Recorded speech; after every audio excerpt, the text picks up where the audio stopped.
Hello everyone, welcome to week 11.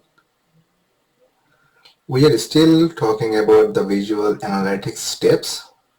In previous couple of lectures, we talked about most of the steps in a visual analytics. However, in this lecture, we will be talking about more about the analysis. In the previous slides, we have talked about the exploratory data analysis and some descriptive data analysis. However, in this lecture, what we will be talking about statistical analysis and different types of modeling. Let's talk about statistical analysis. So the first statistical analysis we will be talking about is called the correlation. The word means means together and relation. So what the correlation means, it is actually the measure of extent of two variables which are related to each other. How much related? The degree of association is measured by a correlation coefficient. Most of the time, this coefficient is called the Pearson coefficient and it is denoted by R. The range of the coefficient is from -1 to +1. When we take a look at different type of association or relation between two variables, we will see mostly three types of relationship. One is a positive correlation, another is a negative correlation, and the third one is no correlation. First type of relationship that we will be talking about is called the positive correlation.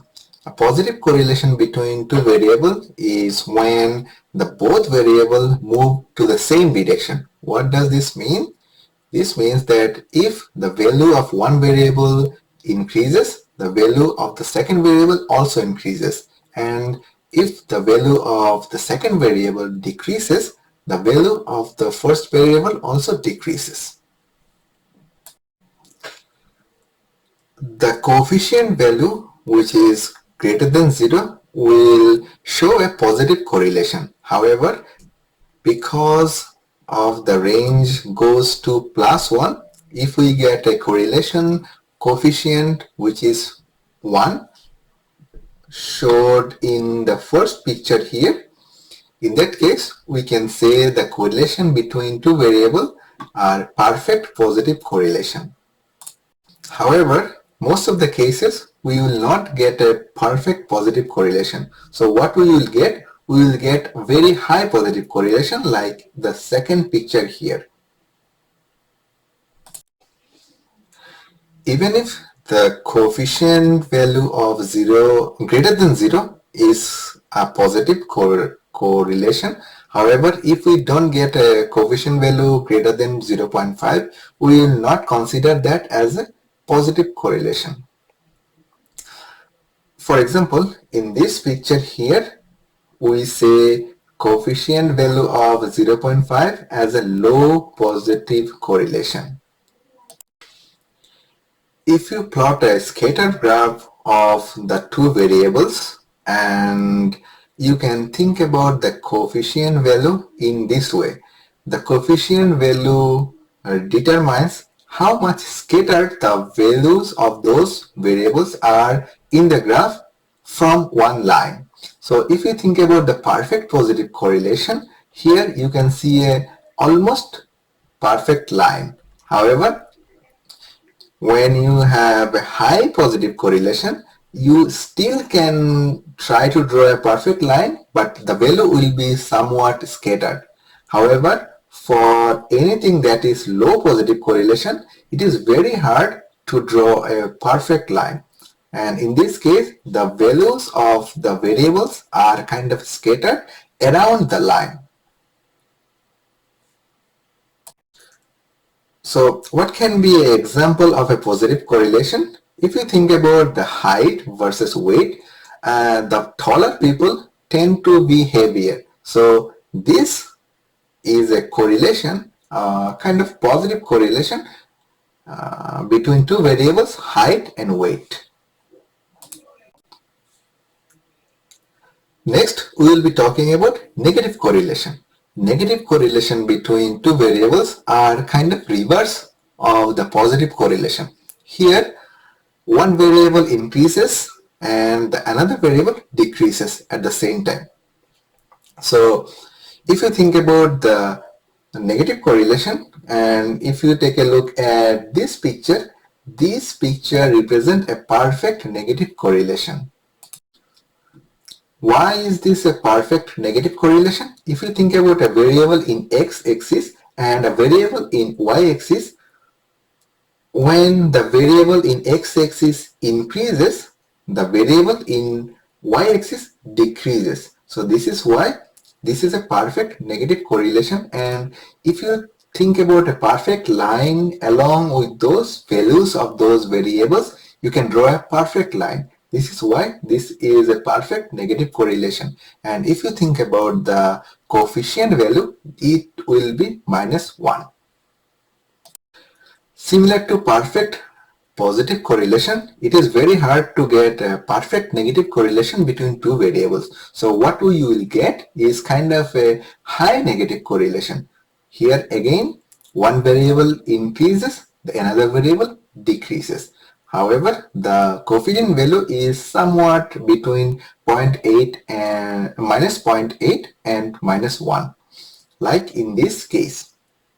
You can still try to draw a line connecting all those values, and it will be a little bit scattered, but not as scattered as in this third picture, where we can see that the coefficient value is -0.05, and if you try to draw a line connecting all those dots, it will be much more scattered than a high negative correlation, and also much more scattered in here, which compared to the perfect negative correlation. Now, what can be an example of two variables which has a negative correlation between them? So if you think about the sea height above the sea level and temperature, and as high you go, the temperature actually drops. So if you try to plot these two variables in a 2D graph, in one axis you put how high you are in terms of above sea level and what is the temperature at that height. You will see there is a kind of very high negative correlation between these two variables. The last type of correlation we will be talking about is called the zero correlation or no correlation. That means there exists no positive trend or no negative trend among the two variables that we are comparing. So what can be an example of no correlation? Let's take a look at, let's say you are trying to plot graph of two variables. One is amount of tea drink by someone and intelligence of that person. If you plot the graph, you will see there will be the data you will get, it will be all over the place, and you will not be able to draw a kind of line either in a positive direction or a negative direction. So in this case, what we will say that these two variables, amount of T versus the intelligence, does not correlate to each other. So this is what we are called no correlation or zero correlation. So let's take a look at one more example where we will be talking about an ice cream sales shop, where a local ice cream shop try to find out sales data, try to find out the correlation between ice cream sale versus the temperature of that day. So if you think about the data that the shop owner collected, here this table represent that data. The first column represent what is the temperature of that day, and the second column represent what is the sale value of that day. And now if we try to plot this data into a graph, where x-axis represent the temperature and y-axis represent the sales, we can see that there is a positive correlation between sales and temperature, because if we can actually try to draw a line that connect most of the dots here, and if we try to calculate the correlation coefficient, it will be 0.9575. We will not be talking about how to calculate the coefficient in this course. However, for your exam, you may be asked to find a correlation between two variables where a data will be given, and you may have to draw the graph and then try to argue whether there is a positive correlation or whether there is a negative correlation or there are no correlation between those two variables. Finding correlation is kind of good for the linear graph. However, the correlation is not a good variable for when you have some kind of curve in the graph. So for example, if we go back to our ice cream sale example, let's say we got the data and we plot the data in the graph here. So what the first part of the graph represent, it represents that when the temperature increases, the sale also increases. However, if we take a look at the second part of the data, if the temperature increases more than, let's say, 25 degrees centigrade, in that case, the shop owner sees that the sales actually drops down. So if you try to find out the correlation between temperature and the sales from this graph, it looks like we will have, for the first part there is a positive correlation, for the second part there is a negative correlation. So we will not be able to come to a conclusion for this graph. So what happens in this case is, after a certain temperature rise, maybe people were not going out and buy more ice cream. That is why after 25 degrees centigrade, the sales of the ice cream was decreasing. So from this graph, if we try to find out what is the correlation coefficient, we will get somewhat very near zero.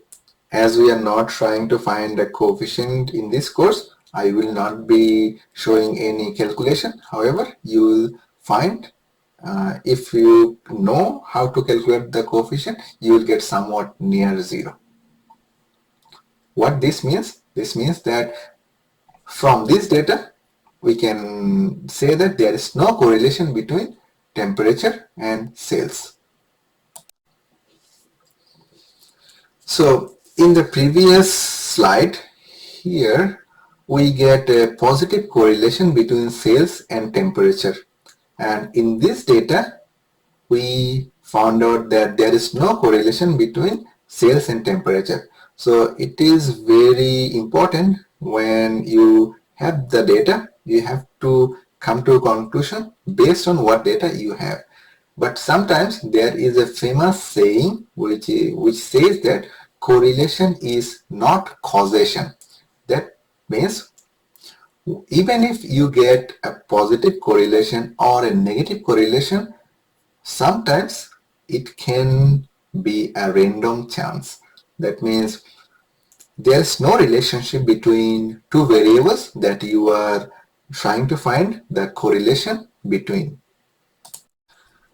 So let's think about an example where some owner is trying to graph the data from sunglass sales and ice cream sale. So we are trying to find a correlation between ice cream sale and sunglass sales. Now, just by looking into the graph here, we can see that there is a correlation between these two variables. However, if you try to think about the case whether there should be a correlation between ice cream sales and sunglass sales, what it means is, if ice cream sale increases, sunglass sales increases and vice versa. What happened here? Maybe these sale increases does not correlate with each other. However, a third factor influence the sales of ice cream and sunglass. You can think about a summer where many people buys ice cream and also many people buy sunglass. It does not mean that the sunglass sales increases because there is increase in is in ice cream sales. In other words, the ice cream sales is not increased because there is an increase in sunglass sales. Both of the sales were actually increased maybe because there is a summer. So a third factor actually influencing these two sales individually, they are not correlated to each other. So this is what is called the correlation, is not causation. So even if the graph shows there is a positive correlation, we need to be careful about what we are trying to conclude from the graph. Let's take a look at another example. So one kind of famous saying is, poor suburbs are more likely to have high pollution. Now, if you go and try to find the data based on how poor the suburb is and how high the pollution is, you may get some evidence or some positive correlation between poor suburb and high pollution rate. However, it does not mean that poor suburbs are the cause of high pollution. What can be a reason here? Maybe poor people are kind of can afford to only live in those places where the pollution is high. Maybe because the housing prices are low at that time, and poor people may not afford housing in a higher housing price market where the pollution is not that high. So there can be a lot of reasons, but you need to be careful about how you are going to the conclusion. Let's take a look at another example that relates to study. So a few years ago, a survey of employees found that a strong positive correlation between study and external course and sick days. So what does the positive correlation means? Positive correlations means studying for an external course, increase in studying for external course increases the sick days. This is what the positive correlation means. However, even if there is a positive correlation, does this means that sick people study a lot, or it means that studying a lot makes people sick? It can also be the case, like people may lie about being sick to study more for some courses. So there can be a lot of reason for the positive correlation. So again, you need to be careful about how you are trying to go to the conclusion based on the data. And without the further research, we may not be able to tell the difference among these three cases for why actually we got a positive correlation between studying an external course and sick days. So moral of the story is, what you can do, whatever data you have, you may try to plot the scatter plot and try to look at it to get the sense of positive correlation, negative correlation, or no correlation. and then you may have to think about how you can describe the whole data. For your exam, you may be given some data like here, and then you have to plot those data so that you can figure out whether there is a positive correlation, negative correlation, or no correlation among them.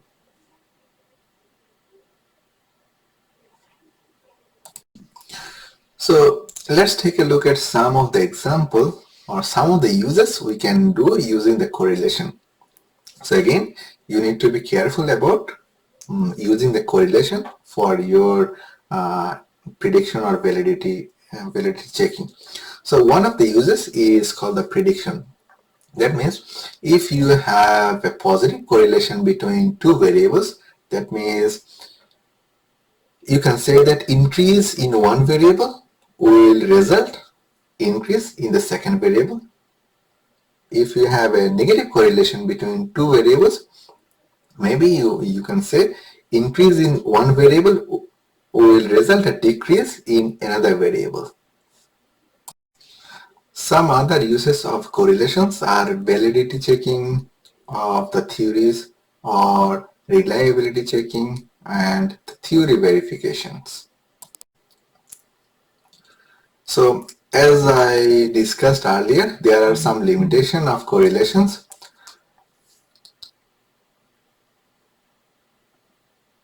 Correlation is not and cannot be taken kind of to imply a causation. So even if there are some strong correlation between two variables, we cannot assume that one causes the other. For example, suppose we found a positive correlation between watching violence in TV or playing violent game and violent behavior in adolescence. Even if there is a positive correlation between these two variables, it may be the case that these two variables are kind of an output of a third variable, let's say growing up in a violent home. Another limitation of correlation is correlation does not allow us to go beyond the data that is given. If you think about your exam, let's say if you study 10 hours per week, you get 95 marks in one exam. However, it does not mean that if you study 20 hours per week, you will get 190 points in that exam, because the exam may not have 190 points as a whole. So what does this mean? This means that we cannot extrapolate values from a correlation graph. We will see some example of extrapolation or interpolation in a later slide, so stay tuned up to that. So that is it for the statistical analysis. Next we will be talking about modeling or inferential analysis and also regressional analysis. So let's take a look at what the inferential statistics is. If you think about the descriptive statistics, what the descriptive statistics does, it actually describes the data. So what you do, you can draw a chart or a graph. On the other hand, what the inferential statistics does, it allows you to make some prediction, or you may do some inference from the data. With the inferential statistics, you can take the data samples and then you generalize about the population in that data. Hopefully, this example will clear the difference between descriptive statistics and inferential statistics. Let's say you go to Sears and you take a sample of 100 people who are shopping there, and you ask them whether they like shopping here or not. They will give a yes or no answer. Now, from the data, if you create a chart or if you create a pie graph, what that will be your descriptive statistics. And what can be an example of the inferential statistics? You may try to find a conclusion that 75% to 80% population likes shopping at Sears. So this kind of statement will be an inferential statistics. Next, we will be talking about where the inferential statistics can be used. There are mainly two areas that an inferential statistics can be used. One is estimating the parameters. The same example what we have said in the last example. And the second is hypothesis testing. So what you want to do, you may have some hypothesis and you collect data and you want to find more strong support for your hypothesis from the data. For example, you might be interested in knowing whether a new cancer drug is effective or not, or if a breakfast helps children perform better in school or not. Let's take a look at a concrete example. Let's say you have some sample data about a potential new cancer drug, and from the data what you can calculate some means, standard deviation, and you can create bar chart, box plot, and some other charts, and also you can describe the shape of the sample distribution in the from the data. So all of these, that means mean, standard deviation, and all the charts you have created are kind of the part of descriptive statistics. And then from the descriptive statistics, what you can do, you can take a look at the charts and try to find out whether the current result are comparable to previous result or not. Or you can try to find out whether the current result is better than the previous result. For example, let's say in a previous experiment, people have found that for a specific drug, the 70% of the patient were being cured using the previous drug. However, after using a new drug, 90% of the patient are being cured. So in that case, you can compare these two sample data and then come to the conclusion that the newer drug are more effective than the previous drug. The two very important inferential statistics are t-test and ANOVA test. Both of them are actually try to compare two groups of data. We will be introducing these two tests very simply, and we will learn what they are used for. So what do you do using a t-test? In t-test, you actually try to compare two groups of data. From the two groups of data, what do you calculate? You calculate the mean of those two groups, and then using a t-test result will tell you how different those two groups are and what is the probability of those two groups being different. So take a look at the example here, but we will be talking more about the example number 2.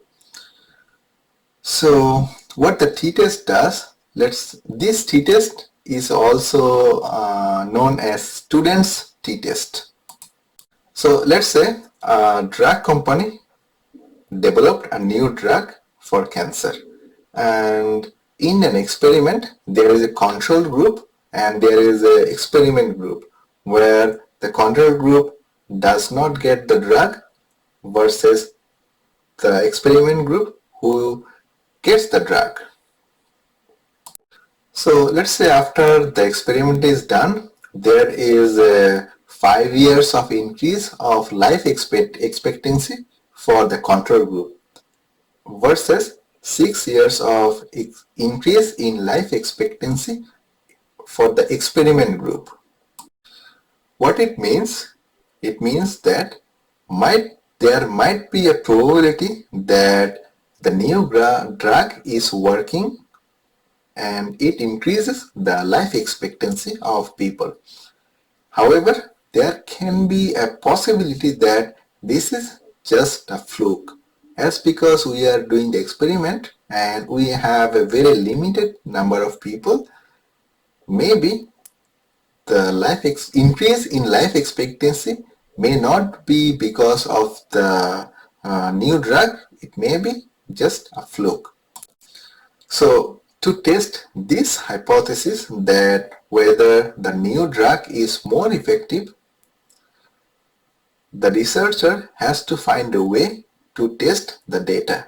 And what the t-test does, it tells you by looking into the means of life expectancy of control group versus the experiment group, the t-test actually tells you whether the result can be repeatable for the whole population. That means whether the increase in life expectancy was a fluke or it was actually the case. So when you run a t-test, again we will not be talking about how to calculate the t-value. We are just talking about what the t-test is and how it can be used.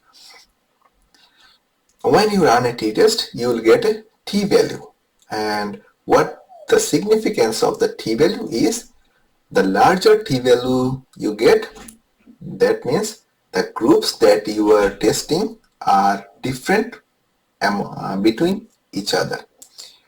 If you get a small t-value, what this tells, these two groups are similar.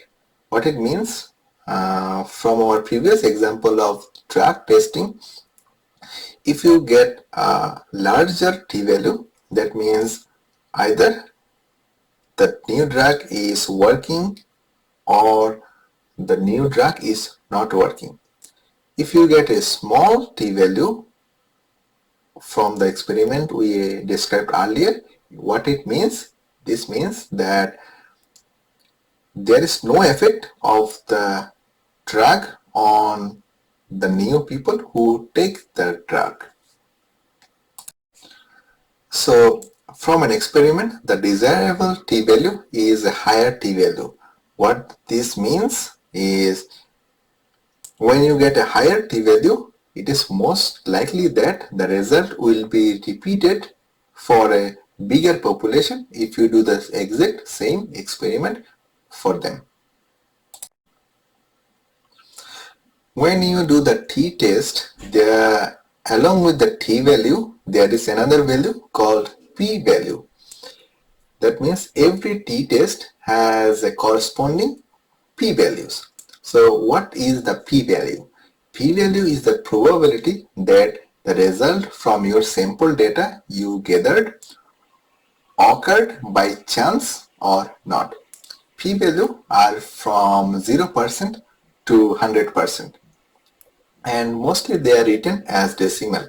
For example, a p-value of 0.5 is written as 0.05, and if you try to report your finding to a journal or publications, this is how you will be writing the p-value. Unlike the t-value, where we want to have a higher t-value, which means that the experiment is repeatable for a bigger population, we want to have a smaller p-value. Small p-value is good. So small p-value means that your data was not occurred by a chance. For example, a p-value of 0.01 means that there is only 1% probability that the result from an experiment happened by chance. In most of the cases when we try to report our finding, it is acceptable to get a p-value of 0.05. What it means, there is a 5% chance that the experiment was kind of a fluke and 95% chance that it was not a fluke. So this is what an acceptable p-value in a t-test. Another test used by researchers is called the ANOVA. An ANOVA test is a way to find out if an experiment results are significant, and we will find out how much significant they are. So in using an ANOVA, what we actually try to do, we try to figure out whether we can reject the null hypothesis and accept an alternative hypothesis. So what does the null hypothesis means? Again, remember, in ANOVA, we are trying to find out whether two groups or two or more groups are different than each other. In that case, the null hypothesis states that they are not different. That means they are similar. And the alternative hypothesis states that they are different. So after doing ANOVA, if we can reject the null hypothesis or if we can accept the alternative hypothesis, in that case we are actually confirming our hypothesis of comparing two or more groups. Here are some examples. Let's say a group of psychiatric patients are trying let's say 3 different therapies. One is counseling, one is medication, and one is biofeedback. And the researchers are trying to find out which one is better.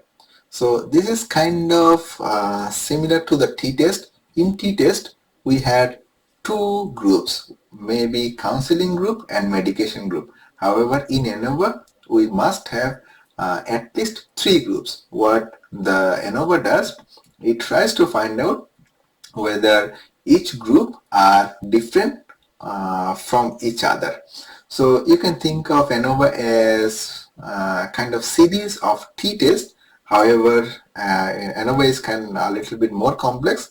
We are not going to discuss in details, but you can think of the ANOVA as kind of a series of t-tests where you are trying to find out whether the counseling group is different than medication group and counseling group is different than the biofeedback group or medication group is different than the biofeedback group.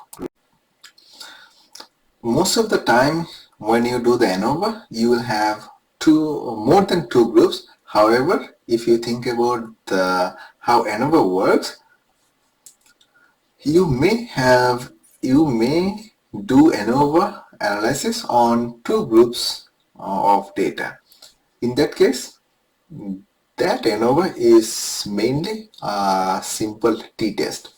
For example, you can try to find out, let's say a manufacturer has 2 different processes to make light bulbs, and we can say process A and process B, and we can try to find out how many light bulbs are produced using process A and how many light bulbs are produced using process B, and then we may try to find out what is the lifetime of the light bulb that are produced using process A versus using process B, and try to find out whether which process is better in terms of the lifetime of the light bulb. Next, the last topic is statistical model. So in this course, we will be talking about linear regression, logistic regression, and clustering. So what is a linear regression? A linear approach to modeling the relationship between a scalar response and one or more explanatory variables. So, for example, let's say we have some houses, and these are the data of some houses in Portland, Oregon, where we uh, plotted the data using square feet of the house and price of the house in terms of thousands of dollars. So these are all the data we got from maybe after doing some research on the market. Now, what the linear regression does, it tries to fit the curve here and try to find out for a new variable or new value of a variable, what can be a price of the house. So if we try to draw a line among this point, it will go like this. And let's say we try to find out what is the price of a house which is 1250 square feet. So we try to find out in the x-axis, the 1250 will be here, and if we go towards the line that we tried to draw earlier, we can say that it will be around $225,000. So this is what the linear regression is. Next, we will be talking about logistic regression. So similar to the linear regression, we will try to find out some answer from a graph. Let's say we have a group of 20 students who spends between 0 to 6 hours studying for an exam. And how does the number of hours studying affect the probability of students passing the exam? And let's say we have data and we plotted the data and it looks like this. Now, this is a if this is a logistic regression problem, in that case, we will have a yes-no answer. That means either the student passes or the student failed. So for a new student who, let's say, spend 2.5 hours for the exam, and if we take a look at the graph here, the probability of getting passed in the exam for that student is about 0.4 maybe. So for this problem, we will be answering whether the student will pass or fail. That means we will be assigning 1 or 0 for the student. So what we can do, if we get a probability which is greater than 0.5, we may say that the student will pass. And let's say if we get a probability for a student which is less than 0.5, in that case we will say the student will fail. So for our example here, the student who spent 2.5 hours for the exam and the probability is about 0.4, that means we will say that the student will fail. So this kind of problem is called the logistic regression, where we will be kind of giving yes or no answer, or 0 or 1 answer. This same problem can be kind of transformed into a linear regression if I ask, if we convert the same exact problem into not the pass-fail question, but what will be the grade point of the student. So one difference between the linear regression and the logistic regression is, in linear regression you will get a continuous data, but for logistic regression you will get something kind of yes no or 1 0 answer.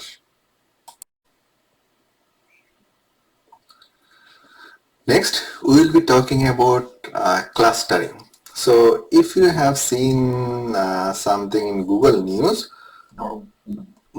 what you will see, Google actually tries to categorize things here in the left hand side. That means each of the category will have many more news inside that, and many individual news will be under one category. And if you take a look at the right hand side, there is again two cluster or two grouping. One group is here and another group is here, and inside of those two groups there are more individual news. For example, each link here are represent different news. So what Google has done, Google crawl from all the internet and categorize those search results into different category so that people may take a look at interested category and only related result for that categories. So the categories that Google created may be used a clustering algorithm. So in terms of machine learning language, you may hear this term, which is unsupervised learning. We will not be talking about the term here, but I am just mentioning it because you may hear this term in some other places. So in this course, what we will be talking about? We will be talking about one very important and popular clustering algorithm called the K-means algorithm. So let's see how the K-means algorithm works. As I said earlier, K-means algorithm is a very popular clustering algorithm, and it starts with some initial cluster centers, and in the algorithm it is kind of an iterative process where after assigning initial clusters, each of the point will be assigned to some cluster center, and then it recalculates the cluster center and then again assign the points to new cluster centers and then again recalculate the cluster center. This is how it will go until there are no changes. So let's see in action how it actually works. So first step of the algorithm is to create some random clusters at the very beginning, and as a user you will be able to create as many clusters as you need. So for example, let's say we will try to create 3 clusters from this data point. So initially this is what 3 clusters are. We can choose any 3 random points here, and we will tell these 3 points are the center of 3 clusters. After assigning 3 clusters randomly, what we will do, we will assign all these data points to one of the cluster center that we assigned earlier based on the distance of the data point from the cluster center. So let's take a look at how it will be done.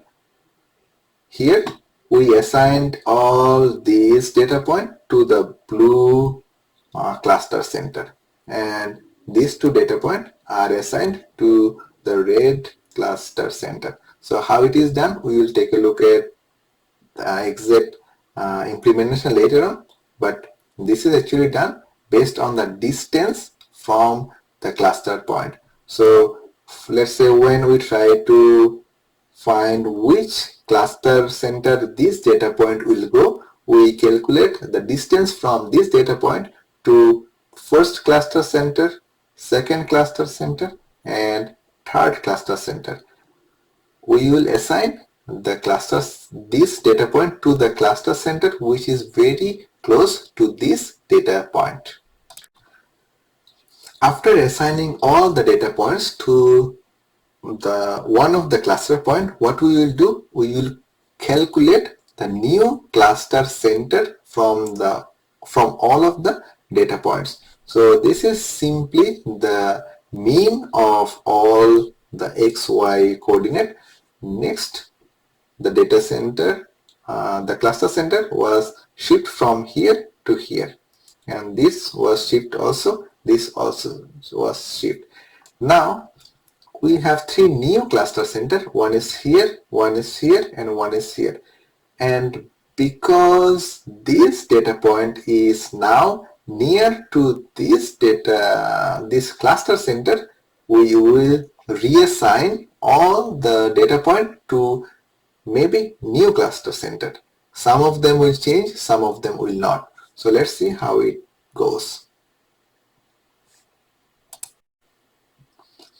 Here, this data point was changed and it was assigned to this cluster center because this data point is now closer to this cluster center than this cluster center. And next, again, we will calculate the new cluster center based on all the data points. So this is again simply the mean of all the data. So the cluster center changes a little bit, and then we will try to assign all the data center, all the data points to a new cluster center. Now this data point was changed again because the cluster center here is closer than the cluster center here from this data point. So we changed this one. Now again we will calculate the new cluster center. Now the cluster center is here, here, and here. And at this point we will, even if we try to assign all the data point to the new cluster center, none of the data point will change their cluster center. At this point we will be done. What we get as a result, we get three clusters. One is here, one is here, and one is here. Now that we have seen how the algorithm actually works, let's take a closer look at some of the important stuff inside the algorithm. So one is when we assign one data point to one cluster. So how do we do that? We actually, let's say for example, for this data point, we try to find what is the distance between this data point and this cluster center, this data point and this cluster center, and this data point and this cluster center. After calculating all the distances, we assign this data point to the cluster center which is near to this data point. In this example, this is the nearest cluster center from this data point. So we will put this data point under this cluster center. So when calculating the distance, how can we calculate distance between 2 points? This is very simple. We just have to use the simple geometry equation to calculate the distance between 2 points, and that is how we calculate the distance between data point and the cluster center, and later on we find out which one is smaller and then assign the data point to that cluster center. So that is it for this lecture, and this also concludes the whole visual analytics steps discussion. In the next class, we will take a look at one Tableau example that wraps the whole process and show it to you.